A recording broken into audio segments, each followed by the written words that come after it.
ಸಂಸ್ಕಾರವನ್ನು ಕೊಡಬೇಕು ಅಂತಕ್ಕಂಥ ದೃಢ ನಿರ್ಧಾರವನ್ನ ಕೈಗೆತ್ತಿಕೊಂಡು ಇಂಥ ಕಷ್ಟವನ್ನು ಪಟ್ಟಿಸಿದ ಈ ಒಂದು ಶಿಬಿರವನ್ನು 4 ವರ್ಷಗಳಲ್ಲಿ ಯಶಸ್ವಿಯಾಗಿ ನಡೆಸ್ಕೊಂಡು ಬರ್ತಾ ಇದ್ದಾರಲ್ಲ, ಅದಕ್ಕೆ ಜಂಗಮ ಸಮಾಜದ ಪ್ರತಿಯೊಬ್ಬರು ಸಹ ಜಂಗಮ ಸಮಾಜದ ಎಲ್ಲ ಗುರು ಹಿರಿಯರು ಆ ಜಗದೀಶ್ ಶಾಸ್ತ್ರಿಗಳನ್ನ ಕೃತಜ್ಞತೆಗಳನ್ನ ಸಲ್ಲಿಸಬೇಕಾಗ್ತದೆ.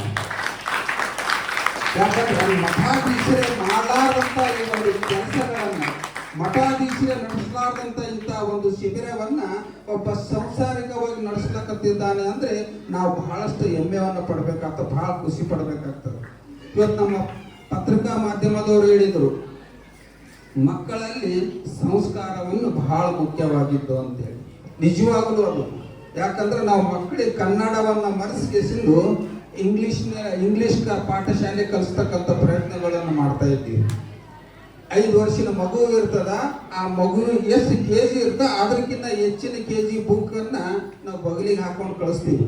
ಆ ಮಕ್ಕಳು ಏನು ಕಲಿತಾ ಇದ್ದಾವೆ ಅಂದ್ರ ಒಂದು ಸಣ್ಣ ಮಾತನ್ನ ಹೇಳ್ತಾ ಇದ್ದೀನಿ ನನಗೆ. ಒಬ್ಬ ತಾಯಿ ಒಂದು ಮಗುವಿನ ಕರ್ಕೊಂಡು, ಮಗುವಿಗೆ ನೋಡ್ರಿ ಏನಿರ್ತದ, ಒಂದು ಒಳ್ಳೆ ಈರಯ್ಯ ಸ್ವಾಮಿ, ಶಂಕರಯ್ಯ ಸ್ವಾಮಿ ಅಂತ ಹೆಸರಿಟ್ಟಿರ್ತೀವಿ. ಈಗ ಹಂಗಿರಲ್ಲ, ಹೆಸರು ಏನಾರ ಇಡ್ರಿ. ಆ ಮಠಾಧೀಶರೆಲ್ಲರೂ ಕೂಡ ಪೂಜಾ ಪ್ರಸಾದ ವಸತಿ ವ್ಯವಸ್ಥೆ ಇಟ್ಕೊಂಡಿದ್ದೀವಿ. ಅವಾಗ ಅದಕ್ಕೊಂದು ವ್ಯವಸ್ಥಿತವಾಗಿ ಸೇವೆ ಮಾಡತಕ್ಕಂಥ ಒಂದು ಸೈನ್ಯ ಬೇಕಾಗಿತ್ತು. ಆ ವ್ಯವಸ್ಥೆಯನ್ನು ನಮ್ಮ ಶಹಾಪುರ ತಾಲೂಕಿನ ಎಲ್ಲ ಪುರೋಹಿತ ವರ್ಗದವರಿಗೆ ಒಪ್ಪಿಸಿದ್ದೀವಿ. ಅದರೊಳಗೆ ಅವರು ಒಂದಿಷ್ಟು ಬುದ್ಧಿವಂತಿಕೆ ಮಾಡಿ ಇಲ್ಲ ಒಂದು ಸಲಹೆಗೆ ನಾವು ಜಗದೀಶ್ವರಿಗೆ ಫೋನ್ ಮಾಡಿದ್ದೀವಿ.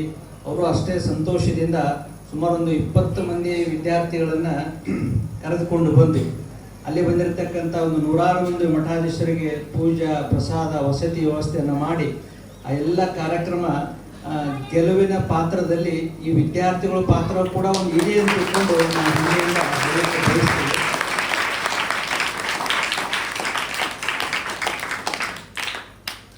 ಈ ಕಾರ್ಯಕ್ರಮ ನಾನು ಇತ್ತೀಚೆಗೆ ನಿನ್ನೆಏನೋ ಫೋನ್ ಮಾಡಿ ಹೇಳ್ದಂಗೆ ಕಾಣ್ತೇನೆ. ಜಗದೀಶ್ ನಿನ್ನೆ ಮೊನ್ನೆ ಹೇಳಿದ ನಾನು ಭಾಳ ಮೈಮೆ ಬಂದಾಗ ಹೇಳಿದ್ರು, ಗಡ್ಡಕ್ಕೆ ಬೆಂಕಿ ಐತೆ ಬಾಯಿ ತೋಡದಂಗೆ ಅಂತಾರಲ್ಲ.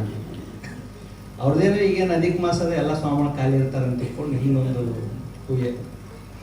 ಮೊದಲೇ ನಾನು ಇವತ್ತು ಕರ್ನಾಟಕದಲ್ಲಿ ಸಾಮೂಹಿಕ ಲಗ್ನದ ಕಾರ್ಯಕ್ರಮ ಒಪ್ಕೊಂಡಿದ್ದೆ. ಒಪ್ಕೊಂಡದ ಕಾರ್ಯಕ್ರಮ ತಪ್ಪಿಸೋದು ಭಾಳ ಕಡಿಮೆ, ಬೈತಾರಂತ ತಿಳ್ಕೊಂಡು. ಆದರೂ ಅನಿವಾರ್ಯವಾಗಿ ಅಲ್ಲಿ ಇದೇ ಟೈಮ್ ಐತೆ, ಇಲ್ಲಿ ಇದೇ ಟೈಮ್ ಐತೆ, ಯಾವಾಗಕ್ಕೆ ಹೋಗಬೇಕು ಅಂತ ತಿಳ್ಕೊಂಡು ಜಾಸ್ತಿ ತುಲನೆ ಮಾಡಿದಾಗ ನನಗೇನಾದರೂ ಆದರೆ, ನನಗೇನಾದರೂ ಬೇಕಾದರೆ ಮೊದಲು ಬರ್ತಕ್ಕಂಥ ಕೈ, ಮೊದಲು ಬರ್ತಕ್ಕಂಥ ಕಣ್ಣೀರಿನ ಕಣ್ಣು ಅದು ಸನ್ನತಿ ಇದೆ ಅದಪ್ಪ, ಹಂಗಾಗಿ ಸನ್ನತಿಗೆ ಹೋಗಬೇಕು ಅಂತ ತಿಳ್ಕೊಂಡು ನಾನು ಊರು ತುಂಬ ಇಡೀ ಊರಿಗೆ ಗುರುಗಳು ನಮ್ಮ ಬಾಡೆಲ್ಲ ಹೋಳಿದ್ರು ಕೂಡ ನನಗೂ ಕೂಡ ಅಲ್ಲಿಂದ ಇಲ್ಲಿಂದ ಅದಾವ ಕಣ್ಣಿನ ರೆಪ್ಪಿ ಕೂದಲೇ ಇದ್ದಂಗೆ. ಈ ಊರಿನ ಚಿಕ್ಕಮಠದ ಪರಿಹಾರ ಬರ್ತಕ್ಕಂಥ ಕೆಲವು ಶಿಷ್ಯರೆಲ್ಲ ಕೂಡ ಶಹಾಪುರ ಹಿರೇಮಠದ ಶಿಷ್ಯ ಬಳಗ. ನಾವು 10 ಮಾತು ಹೇಳೋದಕ್ಕಿಂತಲೂ ಒಂದೇ ಮಾತು ಹೇಳ್ತೀನಿ ನಿಮ್ಗೆಲ್ಲರಿಗೂ. ನಾವೇನಾದರೂ ಕಲಿಬೇಕಾಗಿತ್ತು ಪೂಜಾ, ಸಂಸ್ಕಾರ, ಆಚಾರ, ವಿಚಾರ, ಆರೋಗ್ಯ ಇವೆಲ್ಲವನ್ನ ಕಲಿಬೇಕಾಗಿತ್ತಂದ್ರೆ ಪ್ರತ್ಯಕ್ಷ ಸಾಕ್ಷಿ ನಮ್ಮ ಕಣ್ಣು ಮುಂದೆ ಯಾರಾದ್ರೆ ಅಂದರೆ ಇನ್ನು ಬಾಡ್ಯಾಲದ ಅಪ್ಪರದಾರಲ್ಲ ಅವ್ರು ನೋಡಿ ಕಲಿಬೇಕು ನಾವೇನಂತ. ಅವರಿಗೆ ಎಷ್ಟು ವರ್ಷ ಇರ್ಬೋದು, ನೀವೆಲ್ಲ ಕಣ್ಮುಂದೆ ನೋಡಾಕೈತಿರಲ್ಲ, ನೋಡೋರೆಲ್ಲ ಹುಡುಗರು ಬಿಡ್ರಿ, ಇಲ್ಲೆಲ್ಲ ತಂದೆ ತಾಯಿ ಬಂದಿರಲ್ಲ, ಅವ್ರಿಗೆ ಎಷ್ಟು ವರ್ಷ ಇರ್ಬೋದು ಅಂತ ಅನ್ಸುತ್ತೆ ನಿಮಗೆ? ಹೇಳ್ರಿ, ನಾ ನಿಮ್ಮ ಆಸ್ತಿ ವಿವರ ಕೇಳಾಕತ್ತಿಲ್ಲ.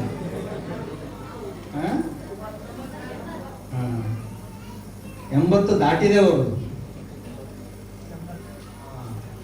82 ವರ್ಷಗಳು. 82 ವರ್ಷಗಳು. ಇವತ್ತಿಗೆ ಅವ್ರು ಬರ್ಬೇಕಂದ್ರೆ ಯಾರು ಕೈ ಹಿಡಿಬೇಕಾಗಿಲ್ಲ, ಅವ್ರಿಗೆ ಯಾರು ಕೈ ಹಿಡಿಬೇಕಾಗಿಲ್ಲ. ಇನ್ನ ಈಗಿನ ಯುವಕರ ಕೈ ಅವ್ರು ಹಿಡ್ಕೊಂಡು ಕರ್ಕೊಂಡ್ಬರಂಗಲ್ಲ. ಮತ್ತೆ ಯಾವ ಇಂದ್ರಿಯಗಳು ಕೂಡ ಅವರು ಇನ್ನೂ ಶಿಥಿಲ ಆಗಿಲ್ಲ. ಸಕಲ ಇಂದ್ರಿಯಗಳನ್ನ ಕಟ್ಟಿ ಸಂಜಿತನ ಟೈಮ್ ವೇಸ್ಟ್ ಮಾಡಿಲ್ಲ. ಇದು ದರಿದ್ರ ಶಿಕ್ಷಣ ಪದ್ಧತಿಯನ್ನ ನಮಗೆ ಒತ್ತಾಯಪೂರ್ವಕವಾಗಿ ಹೇರಿದ್ರು 2-3 ವರ್ಷದ ಹಿಂದೆ. ನಮ್ಮ ಶಿಕ್ಷಣ ನೋಡ್ರಿ, ಮುಂಜಾನೆ 4 ಗಂಟೆಗೆ ಎದ್ದೇಳಬೇಕು, 4ರಿಂದ 6 ತನ ಯೋಗ, ಸಾಂಖ್ಯ ಮುಂತಾದ ಶಿಕ್ಷಣ ನಮ್ಮ ಪರಂಪರಾಗತ ಶಿಕ್ಷಣವನ್ನು, ನಮ್ಮ ಆರೋಗ್ಯಕ್ಕೆ ಬೇಕಾದಂಥ ಯೋಗ ಅವೆಲ್ಲವನ್ನ ಕಲ್ತ್ಕೊಂಡು ನಂತರ 8ರಿಂದ 10 ಗಂಟೆವರೆಗೆ ವೇದ ಅಧ್ಯಯನ, ಈ ಉಪಾಚಾರಗಳು ಎಲ್ಲ ಶಿಕ್ಷಣಗಳನ್ನ 10 ಗಂಟೆ ತನಕ ಕಲಿತಿದ್ರು. 10 ಗಂಟೆ ಆದ ನಂತರ ಏನ್ ಮಾಡ್ತಿದ್ರು? ಹೊಲಕ್ಕೆ ಹೋಗೋರು ಹೊಲಕ್ಕೆ ಹೋಗ್ತಿದ್ರು, ಕುಂಬಾರಿಕೆ ಮಾಡೋರು ಕುಂಬಾರಿಕೆಗೆ ಹೋಗ್ತಿದ್ರು, ಪೂಜೆ ಮಾಡೋರು ಪೂಜೆ ಮಾಡ್ತಿದ್ರು, ಜಂಗಮರು ದಾಸೋಹಕ್ಕೆ ಏನು ಕಾಯಕ ಮಾಡ್ಬೇಕು ಆ ಕಾಯಕಕ್ಕೆ ಹೋಗ್ತಾ ಇದ್ರು. ಇವೆಲ್ಲ ಕಾಯಕಕ್ಕೆ ಹೋಗ್ಬಿಡ್ತಿದ್ರು. ಇಂಥ ಕಾಯಕಗಳನ್ನ ಮಾಡಿದ ನಂತರ ಅರ್ನಿಂಗ್ ಆಗ್ತಾ ಇತ್ತು. ಮುಂಜಾನೆ ಅರ್ನಿಂಗ್ ಆಗ್ತಿತ್ತು, ಮಧ್ಯಾಹ್ನದಿಂದ ಸಂಜೆವರೆಗೂ ಅರ್ನಿಂಗ್ ಆಗ್ತಿತ್ತು. ಇಂಥ ಶಿಕ್ಷಣ ಒಳ್ಳೆಯದು ಇನ್ನು ಈ ದರಿದ್ರ ಬ್ರಿಟಿಷ್ ಶಿಕ್ಷಣ ಒಳ್ಳೆಯದ? ಯಾವ ಶಿಕ್ಷಣ ಒಳ್ಳೆಯದು? ಯಾರು ಲಕ್ಷ್ಯ ಕೊಟ್ಟು ಕೇಳಕತ್ತಿಲ್ಲ ಅಂತ ಅರ್ಥ ಆಯ್ತು. ನೀವೆಲ್ಲ ಒಟ್ಟುಗಳೇನಿದ್ದೀರಲ್ಲ, ಸರಿಯಾಗಿ ಲಕ್ಷ್ಯ ಕೊಟ್ಟು ಕೇಳುವಂತ ಕೆಲಸ ಮಾಡಬೇಕು. ಇದುವರೆಗೆ ನಾನು ಏನು ಹೇಳಿದೆ ಅನ್ನೋದು ನಿಮ್ಗೆ ಯಾರಿಗೂ ತಲೆಗಲ್ಲ, ಕಿವಿಗೆ ಹೋಗಿಲ್ಲ. ಈ ರೀತಿ ಕಲಿಯೋದ್ರಿಂದ ಶಿಕ್ಷಣ ಸಂಪೂರ್ಣ ಆಗೋದಿಲ್ಲ. ಏನು ಹೇಳ್ತಾರೆ ಅನ್ನೋದನ್ನ ಲಕ್ಷ್ಯ ಕೊಟ್ಟು ಕೇಳುವಂತ ಕೆಲಸ ಮಾಡಬೇಕು. ಗೊತ್ತಾಯ್ತಿಲ್ಲ? ಇನ್ನೊಂದ್ಸಾರಿ ನಿಮ್ಮ ಸಲುವಾಗಿ ರಿಪೀಟ್ ಮಾಡ್ತೀನಿ. ಯಾರು ನೀವು ಇಲ್ಲ, ಮೊದಲಿಗೆ ನಾನು ಮಂತ್ರ ಕಲಿಬೇಕು, ಪೂಜೆ ಮಾಡಬೇಕು, ನಾನು ಒಂದು ವೈದಿಕ ಜೀವನದಲ್ಲಿ ಬರಬೇಕನ್ನೋ ಹಂಬಲನೇ ನನಗಿರಲಿಲ್ಲ. ಏನೋ ಒಂದು ವಿಚಾರಗಳಿಂದ ನನಗೆ ಸ್ಫೂರ್ತಿಯಾದ್ರು ಒಬ್ರು ನಮ್ಮ ವೀರೇಶ್ ಅಣ್ಣ ಅಂತೇಳಿ, ಅವರ ಸ್ಫೂರ್ತಿಯಿಂದ ನಾನು ವೈದಿಕ ಜೀವನಕ್ಕೆ ಬಂದೆ. ಅವಾಗ ಒಂದು ಈ ಸನ್ನತಿ ವೈದಿಕ ಜ್ಯೋತಿ ಗುರುಕುಲ ನಾನು ಕಲಿಸಿಕೊಟ್ಟಿದ್ದ. ಯಾಕಪ್ಪ ಅಂತಂದ್ರೆ ಇಲ್ಲಿರ್ತಕ್ಕಂಥ ಯಾವ್ದಾರ ಮಂತ್ರಗಳ ಉಚ್ಚಾರಣೆ ಮಾಡಬೇಕು, ಮತ್ತೆ ಯಾವ್ದಾರ ಶಾಸ್ತ್ರೋಕ್ತವಾಗಿ ಪೂಜೆಗಳನ್ನ ಮಾಡಬೇಕು, ಯಾವ ಪೂಜೆಯನ್ನು ಯಾಕೆ ಮಾಡಬೇಕು, ಈ ಪೂಜೆಗೆ ಹಿಂಗ್ ಯಾಕೆ ಮಾಡಬೇಕು, ಷೋಡಶೋಪಚಾರ ಪೂಜೆ ಅಂತ ಯಾಕೆ ಕರೀತಾರೆ, ಅವು ಎಲ್ಲ ಬಹಳಷ್ಟು ಅರ್ಥಪೂರ್ಣವಾಗಿ ನಮಗೆ ಬಹಳಷ್ಟು ತಿಳಿಸ್ಕೊಟ್ಟಿದ್ದಾರೆ. ಮತ್ತೆ ಇನ್ನೊಂದು ಏನಪ್ಪಾ ಅಂತಂದ್ರೆ, ನನ್ನ ಪರ್ಸನಲ್ ಆಗಿ ಬರ್ಬೇಕಂತಂದ್ರೆ ಈ ಸನ್ನತಿ ಗುರುಕುಲ ನನಗೆ ಸಿಕ್ಕಿದ್ದ ಒಂದು ಅದೃಷ್ಟನೇ. ಯಾಕಪ್ಪ ಅಂತಂದ್ರೆ ನನ್ನ ವೈದಿಕ ಜ್ಯೋತಿ ಮೊದಲೇನೆ ನನ್ನ ಸ್ಥಾನ ಬಂದೆ ಸನ್ನತಿಯಿಂದನೇ ನನ್ನ ಪಯಣ ಸ್ಟಾರ್ಟ್ ಮಾಡಿದ್ದು. ಇಲ್ಲಿ ರುದ್ರ ಕಲ್ತ ಮೇಲೆ ಬಹಳಷ್ಟು ಪೂಜೆಗಳು ಮಾಡಿದ್ದೀನಿ. ನಾನು ಇಲ್ಲಿ ಕೂಡ ನೆನೆಸ್ತೀನಿ. ಯಾಕಪ್ಪ ಅಂತಂದ್ರೆ